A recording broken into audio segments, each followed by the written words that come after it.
मैं ओबीसी हूं। इस वीडियो में केवल मेरी आवाज है, लेकिन मेरा चेहरा नहीं दिखाई दे रहा है, क्योंकि मैंने अपनी पहचान खो दी है। इतिहास में मेरी पहचान मिल सकती है, लेकिन उस पर किसी ने जानबूझकर काला पर्दा डाल रखा है। मेरी पहचान उससे बाहर निकलने की कोशिश कर रही है। मैं भी उस पहचान के साथ बाहर निकलकर आने की कोशिश कर रहा हूं, लेकिन मेरी शक्ति कम पड़ रही है। मुझे मदद की आवश्यकता है।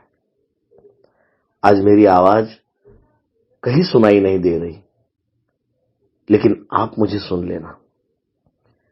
इस वीडियो में केवल 5 मिनट तक मुझे सुनिए। मैं ओबीसी हूं। मेरी आवाज दब गई है। आजादी के वक्त मुझे लग रहा था कि मेरी सरकार आएगी, लेकिन नहीं आई। आजादी के वक्त मैं किसान बना, मजदूर बना। कांग्रेस, समाजवादी और कम्युनिस्ट इनको साथ दिया, लेकिन वह कोई मेरी आवाज नहीं सुन पाए।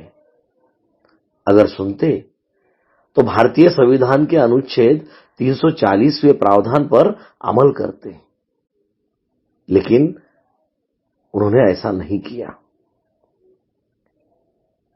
आज जोर शोर से चारों ओर मोदी की चर्चा है, पाकिस्तान की चर्चा है, कश्मीर की चर्चा है, असम की चर्चा है।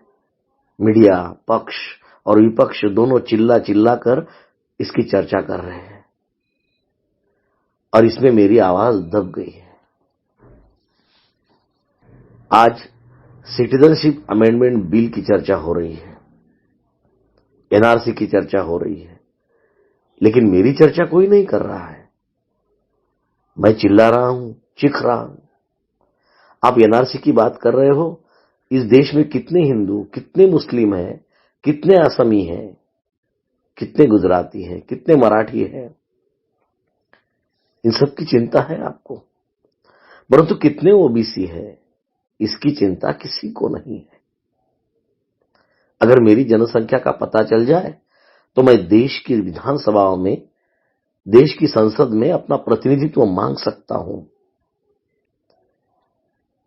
मेरी जनसंख्या के अनुपात में विधायक और सांसद चुनकर जा सकते हैं।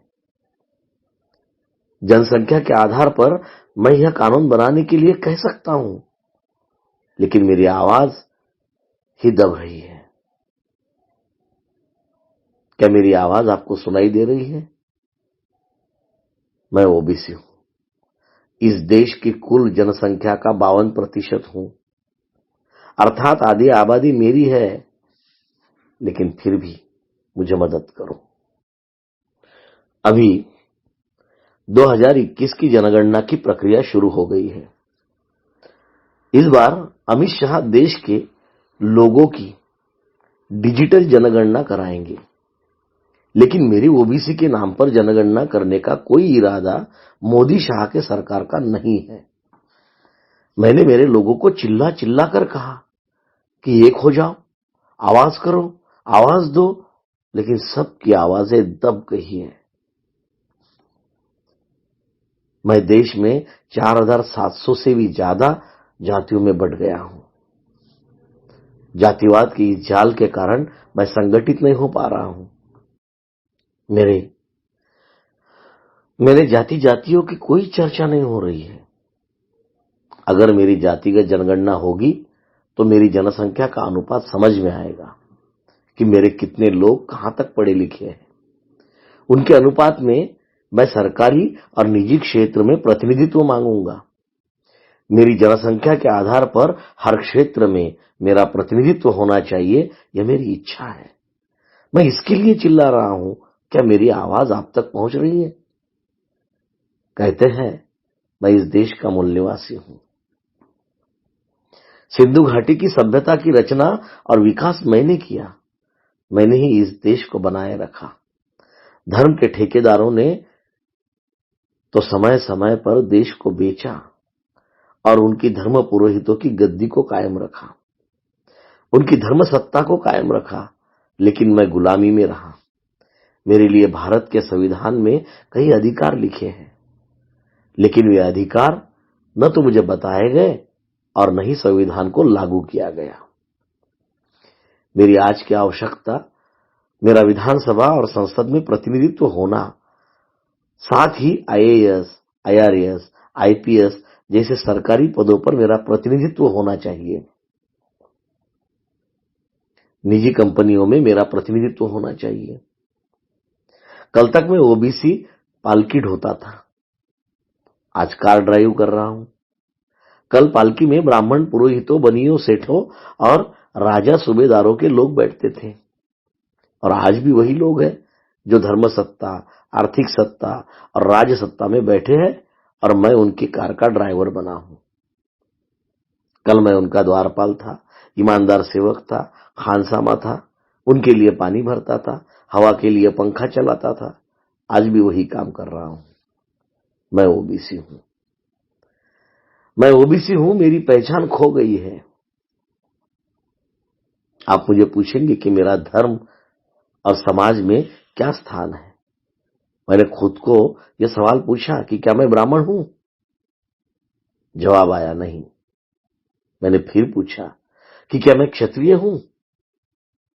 तो इसका जवाब तो खुद ब्राह्मणों ने ही दिया कि क्षत्रिय तो कब के समाप्त हो गए हैं। परशुराम ने 21 बार पृथ्वी ने क्षत्रिय की है, इसलिए मैं क्षत्रिय भी नहीं हूं, या फिर नंदकुल के अंत के साथ ही क्षत्रिय समाप्त हो गए। नंदांतम क्षत्रिय कुलम के सिद्धांत के अनुसार मैं क्षेत्रीय अर्थात इस देश का मूल निवासी जरूर हूं। मैंने फिर सवाल पूछा कि क्या मैं वैश्य हूं? तो जवाब आया कि मैं किसानी और काश्तकारी करता हूं। मैं उत्पादक रहा, लेकिन मैंने जमाखोरी, सूदखोरी नहीं की, बनियों ने की। मैं वैश्य भी नहीं। फिर मैंने अपने आप को पूछा कि क्या मैं अछूत हूं? नहीं, अछूत भले ही मेरे ही बिखरे परिवार के लोगों में से बने होंगे, लेकिन मेरे कई सारे लोगों को अछूत नहीं बनाया गया। तो मैं इस वर्ण और जाति व्यवस्था में अगर ब्राह्मण नहीं हूं, क्षत्रिय नहीं हूं, वैश्य नहीं हूं, अछूत नहीं हूं, तो मैं हूं कौन? मैं इस देश का क्षेत्रीय अर्थात इस क्षेत्र का रहने वाला अर्थात मूल निवासी हूं। लेकिन मुझे आर्य ब्राह्मणों ने जबरन शूद्र बनाया। शूद्र तो हारे हुए क्षत्रियों को कहा गया था, लेकिन क्षत्रिय तो रही ही नहीं, तो मुझे क्यों शूद्र कहा? मुझे जबरन इसलिए शूद्र कहा क्योंकि हारे हुए क्षत्रियों को शूद्र बनाकर जो कानून उनके विरोध में लगाए गए थे, वह सभी कानून मुझे भी लगाए गए। कौन से कानून? मुझे शूद्र बनाकर 3 अधिकार मुझसे छीने गए। पहला, मेरा शिक्षा का अधिकार छीना गया। मुझे पढ़ना, लिखना, चर्चा करना, विचार करना मना कर दिया। महाराष्ट्र के किसी तुकाराम महाराज ने जब अभंग लिखे, तो उनके सारे अभंग इंद्रायणी नदी के पानी में डुबोए गए और उन्हें भी मार दिया गया। मुझे शस्त्र धारण करने का अधिकार नकारा गया ताकि मैं अपनी सुरक्षा ना कर सकूं और फिर सत्ता में न जाऊं। और तीसरा मुझे संपत्ति का अधिकार नकारा गया ताकि मैं हमेशा वैश्य बनियों के कर्जों के बोझ तले दबा रहूं, आश्रित रहूं। आज भी मैं ही किसान बनकर इसी कारण खुदकुशी कर रहा हूं। मेरी आवाज नहीं सुनाई जा रही है, या मेरी आवाज नहीं सुनी जा रही है। आप मुझे सुन रहे हैं ना? मैं ओबीसी हूं। मेरी आवाज बुलंद करने के लिए मेरी मदद करिए। आज मेरी आवाज दब रही है। मैं ओबीसी हूं। मुझे जाति के नाम पर, धर्म के नाम पर, मंदिर के नाम पर वोट मांग रहे हैं, लेकिन कोई भी संविधान के नाम पर मुझसे मेरे अधिकारों को लेकर वोट नहीं मांग रहा है। मैं ओबीसी हूं। मुझे बताया जाता है कि सड़कें बन रही हैं, मेरा विकास हो रहा है, लेकिन कोई मुझे यह नहीं बता रहा कि मेरी जनसंख्या कितनी है। आज मुझे बताया जा रहा है कि बुलेट ट्रेन आ रही है, लेकिन कोई मुझे यह नहीं बता रहा है कि शिक्षा में मेरी स्थिति क्या है। मैं ओबीसी हूं। आज मुझे बताया जा रहा है कि कश्मीरी पंडित समस्या में है, लेकिन कोई मुझे यह नहीं बता रहा है कि मुझ में कितने लोग गरीब हैं, कितने गरीबी रेखा के नीचे है, कितने मजदूर हैं। मैं ओबीसी हूं। मुझे कहा जाता है कि राम को घर अर्थात मंदिर की जगह मिल गई है, लेकिन आज मेरे कितने लोग बिना घर के हैं, झुग्गियों में रहने को मजबूर है, छोटी छोटी जमीनें जोत रहे हैं, कितने भूमिहीन हैं, कोई नहीं बता रहा। मैं ओबीसी हूं। मैं ओबीसी हूं। मुझे कहा जाता है कि अमेरिका में लोग भीड़ कर कर के नरेंद्र मोदी के सभाओं में पहुंच रहे हैं। इसलिए पहुंच रहे हैं क्योंकि उन्हें अमेरिका का नागरिकत्व चाहिए, लेकिन मुझे मेरे ही देश में मेरी आवाज को अनसुना किया जा रहा है। क्या आप मेरी मदद करेंगे? मेरे वास्तविक अधिकार संविधान में है। क्या संविधान को लागू करने में मेरी मदद करेंगे? मैं ओबीसी हूं। मेरी आवाज सुनो। मेरी आवाज सुनो। मेरी आवाज जन जन तक पहुंचाओ। मेरी आवाज जन जन तक पहुंचाओ। मैं ओबीसी हूं। मैं ओबीसी हूं।